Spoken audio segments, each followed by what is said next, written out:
Hello chess lovers, Suren here, and in this video I want to share with you the famous Anand vs Nepomniachtchi encounter, which, despite being played a few days ago, already has managed to make a huge noise. This game was played at FIDE Online Nations Cup in round 5. In this game, Viswanathan Anand had white pieces and he opened up with d4, to which Ian Nepomniachtchi responded with knight f6, c4 g6, knight c3 d5.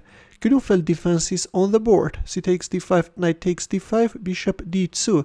After e4, bishop d2 is the second most popular move. Still, white wants to go for the e4 advance, but wants to recapture on c3 with a bishop. Bishop g7, e4, and after knight takes c3, we have bishop takes c3.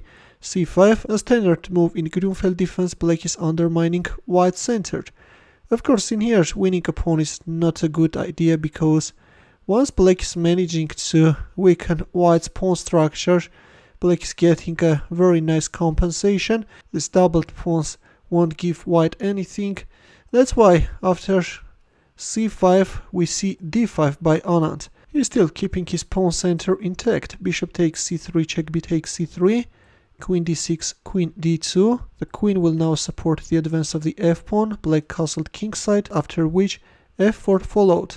Well, white's pawn center looks very massive and can create too many problems for black. That's why Nepomniachtchi decided to weaken it as soon as possible and played e6. Knight f3. Well, before this, bishop c4 had been seen several times. For example, in 2014, Boris Gelfand made this move in a game against Dominguez Perez. Black answered with b5. Interestingly, even Ian Nepomniachtchi had this position in 2018 in a game against Tomaszewski. Tomaszewski also proceeded with bishop c4, but in our game after e6 we see knight f3 by Anand, and bishop c4 followed only after e takes d5. Bishop c4. White is relying on this pin, wants to capture on d5 with a bishop and then strengthen it by playing c4. Bishop e6, Anand castled kingside, and d4. Well, after d4, black's position collapses quickly.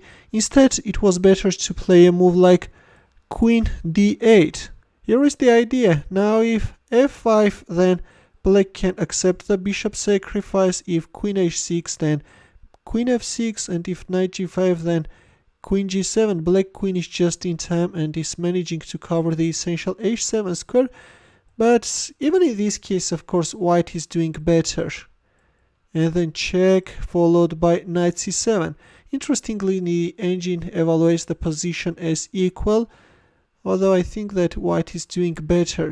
But the thing is that after queen d8, white is not forced to go for f5. With a simple e takes d5 move, white can get a better position.